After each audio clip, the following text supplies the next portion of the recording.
নমস্কার বন্ধুরা, নতুন একটা পর্ব দেখার জন্য আপনাদের সকলকে স্বাগত জানাই।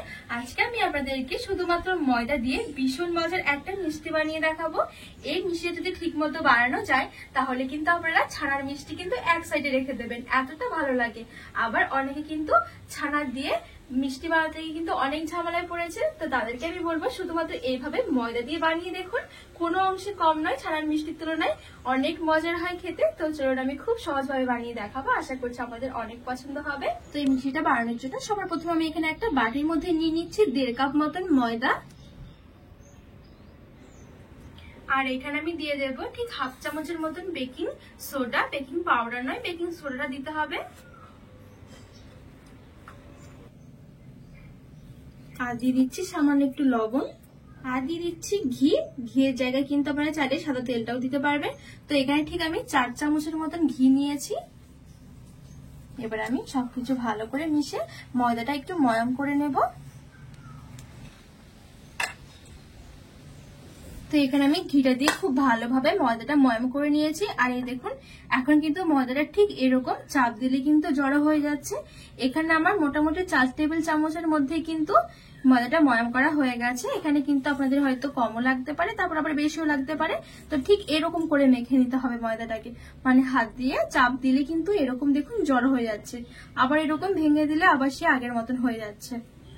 এবার আমি এখানে অল্প অল্প করে জল দিয়ে একটা ডো বানিয়ে নেব। আর এখানে কিন্তু ডোটা খুব বেশি একটা নরম করে ফেলা যাবে না, একটু শক্ত রাখতে হবে। তো এখানে আমি ডোটা খুব ভালো করে মেখে নিয়েছি। আর এখন কিন্তু ডোটা পুরোপুরি মসৃণ হয়নি, একটা অমসৃণ ডো হয়েছে। তো এই ডোটা ঠিক এরকম করে মেখে নিতে হবে। এই দেখুন, ঠিক এরকম একটা ডো কিন্তু আমাদের লাগবে মিষ্টিগুলো তৈরি করতে। এখানে কিন্তু শুধু ময়দা থাকলে কিন্তু আপনারা এই মিষ্টিটা তৈরি করে নিতে পারবেন, কোনো রকমের কিন্তু দুধও লাগবে না। তো এবার আমি এখান থেকে অল্প অল্প করে নিয়ে মিষ্টিগুলো তৈরি করে নেব। তো 2 হাতে নিয়ে একটুখানি গোল করে নিচ্ছি, তারপরে এভাবে করে একটু লম্বা করে নেব। তো আজকে আমি একটু মিষ্টিগুলো চমচমের শেপে তৈরি করব। তো এই দেখুন, এখানে কিন্তু আমার একটা মিষ্টি হয়ে গেছে। তো সবগুলো মিষ্টি ঠিক আমি এরকম করে তৈরি করে নেব। আর বন্ধুরা, এই মিষ্টিগুলো বানানো যতটা সহজ, খেতে কিন্তু তার থেকে অনেক বেশি মজার হয়। তো বন্ধুরা, এখানে আমার সবগুলো মিষ্টি খুব সুন্দরভাবে তৈরি করা হয়ে গেছে। এবার আমি এই মিষ্টিগুলো ভেজে নেব।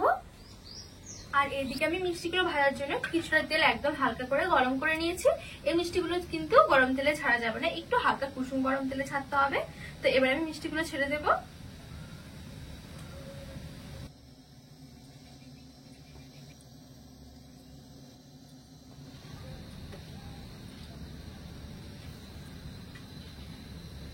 তো এখানে আমি সবগুলো মিষ্টি ছেড়ে দিয়েছি। এবার আমি একদম হালকা আছে কিছুক্ষণ ভেজে নেব। তো এখানে আমি মিষ্টিগুলো একদম হালকা আছে কিছুক্ষণ ভাজা করে নিয়েছি। এবার আমি আঁচটা একটু বাড়িয়ে উল্টে পাল্টে একটু লাল লাল করে ভেজে নেব মিষ্টিগুলো।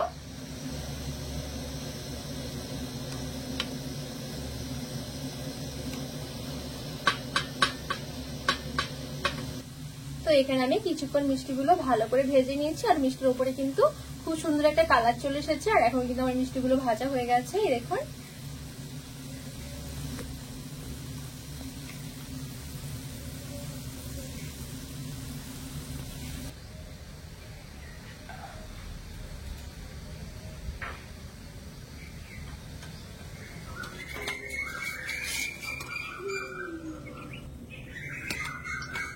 তো এখানে আমার সবগুলো মিষ্টি ভাজা হয়ে গেছে। আর এই মিষ্টিগুলো দেখুন, ওপরটা কিন্তু এরকম একটু ফাটল ফাটল আছে, ঠিক এরকমই কিন্তু মিষ্টিগুলো হবে। এতে করে কিন্তু মিষ্টিগুলো অনেক বেশি নরম আর তুলতুলে হবে, আর রসটা কিন্তু খুব তাড়াতাড়ি ঢুকে যাবে। এবার আমি মিষ্টিগুলোর জন্য একটা চিনি শিরা তৈরি করে নেবো। তো এখানে আমি একটা হাঁড়ি বসিয়ে দিয়েছি, আর এখানে নিয়েছি 1 কাপ চিনি। আর এখানে একটা এলাচ দিয়ে দিলাম, আর দিয়ে দেবো 1/2 কাপ জল। এবার ভালো করে চিনিটা গলিয়ে নেব। তো বন্ধুরা, এখানে কিন্তু আমার চিনিগুলো খুব ভালো করে গলে গেছে। আর এখন কিন্তু একটা ঘন শিরা হয়ে গেছে। এখানে কিন্তু খুব বেশি কিন্তু একটা পাতলা করলেও হবে না, আবার কিন্তু খুব বেশি একটা ঘনও নয়। ঠিক এখানে 1 কাপ চিনির জন্য 1/2 কাপ জল দিলেই যথেষ্ট। আর চিনিগুলো যখন গলে যাবে তখনই কিন্তু চিনি শিরাটা হয়ে যাবে। এবার আমি গ্যাসের আঁচ থেকে চিনি শিরাটা নামিয়ে নিচ্ছি। আর এদিকে আমি একটা মাওয়া তৈরি করে নেব। যদি হাতের কাছে মানে মিষ্টি দোকানে যে মাওয়াগুলো হয় সেগুলো না থাকে, তাহলে কিন্তু এরকম ঝটপট একটা মাওয়া তৈরি করে নিতে পারে। তো আমি এখানে ঝটপট মাওয়াটা তৈরি করার জন্য কিছুটা গুঁড়ো দুধ নিয়েছি। এবার এই গুঁড়ো দুধের মধ্যে দিয়ে দেবো 1/2 চামচের মতন ঘি।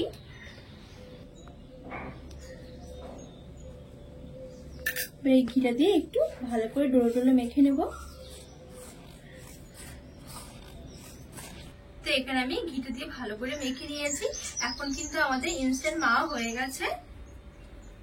এবার দিয়ে এদিকে আমি চিনি শিরাটা তৈরি করে রেখেছিলাম, এই চিনি শিরার মধ্যে মিষ্টিগুলো নিয়ে একটুখানি কোট করে নেব।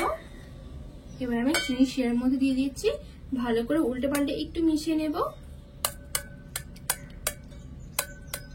আর এখানে শিরাটা কিন্তু একটু গরম থাকতে হবে। তো এখানে আমার একটা মিষ্টি আমি ভালো করে এরকম মিশিয়ে নিয়েছি। তো এখন কিন্তু হয়ে গেছে এই মিষ্টিটা। এর বেশি কিন্তু একদমই টাইম লাগবে না মিষ্টির ভেতরে রসটা ঢুকতে। তো এরকম করে আমি সবগুলো মিষ্টি এভাবে চিনি শিরার মধ্যে ডুবিয়ে নেব।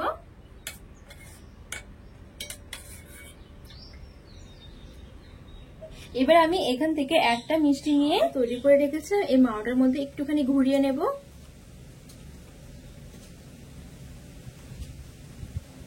তো বন্ধুরা এই দেখুন এখানে কিন্তু আমার একটা মিষ্টি হয়ে গেছে। তো ঠিক সেম ভাবে আমি বাকি মিষ্টিগুলো এভাবে মাওয়ার মধ্যে একটু ঘুরিয়ে নেব, এতে করে কিন্তু টেস্টটাও খুব সুন্দর আসবে।